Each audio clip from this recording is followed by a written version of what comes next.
నేను ఇదంతా కనపడుతుంది ప్లేసు ఈ పొయ్య. హాయ్ అండి, రాణమ్మ చేతి వంటలు అయితే ఈరోజు శనగపప్పు వడలైతే మసాలా వడలు రెడీ చేద్దామండి. చూద్దాం రండి. ముందుగా అయితే పచ్చెనగపప్పు 4 గంటల సేపు నానబెట్టానండి. ఇది బాగా నానింది. 2 సార్లు కడిగి క్లీన్ చేసుకొని ఇదైతే ఇప్పుడు మిక్సీలో వేసి గ్రైండ్ చేయాలి. ఇప్పుడైతే ఇది ఇలా కచ్చాపచ్చగా వేసామండి. ఇప్పుడైతే పచ్చిమిర్చి అదైతే గ్రైండ్ చేసి పెట్టాను కదండి పిండి. ఇప్పుడు ఇందులోకి పచ్చిమిరపకాయలు, అల్లం ముక్కలు గ్రైండ్ చేసి ఇది కూడా ఇప్పుడైతే పిండి ఇలా కచ్చపచ్చిగా వేసుకున్నాం కదండి. దీంట్లోకి పచ్చిమిరపకాయలు, అల్లం ఇలా పేస్ట్ చేసాము. ఇప్పుడు కొద్దిగా కరివేపాకు, కొద్దిగా పుదీనా, ఒక గిన్నె ఉల్లిపాయలు, ఒక గిన్నె కొత్తిమీర, ఒక చెంచా ఉప్పు వేసుకున్నాం, కొద్దిగా జీలకర్ర, ఇవన్నీ వేసి ఇది ఇలా కలిపి పెట్టుకున్నామండి. మొత్తం కలిపి తర్వాత అయితే వడలేసేసుకున్నాం.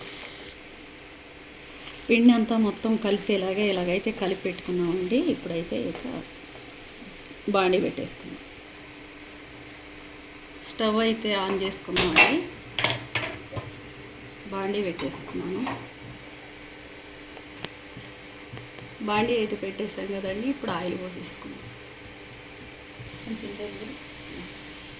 ఆయిల్ అయితే ఏడెక్కిందండి. ఇది ఇప్పుడు చేత్తో ఇలాగా రౌండ్గా ఇలా వేసుకుంటే వేనండి. ఇది పేపర్ మీద అట్లా వేయడానికి రాదండి, మళ్ళీ తీయటానికి.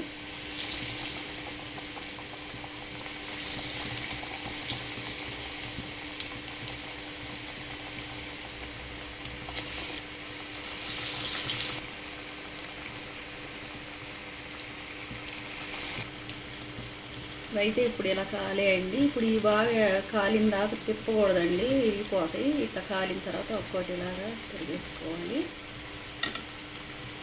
అన్నీ ఇలా తిరిగేసుకొని వెనక సైడ్ కూడా కాలుతాయి.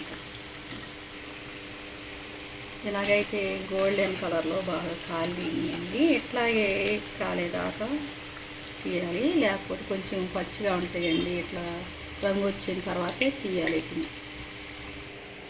ఇంతేనండి, మసాలా వడలు అయితే ఇలా రెడీ అయిపోయినాయి.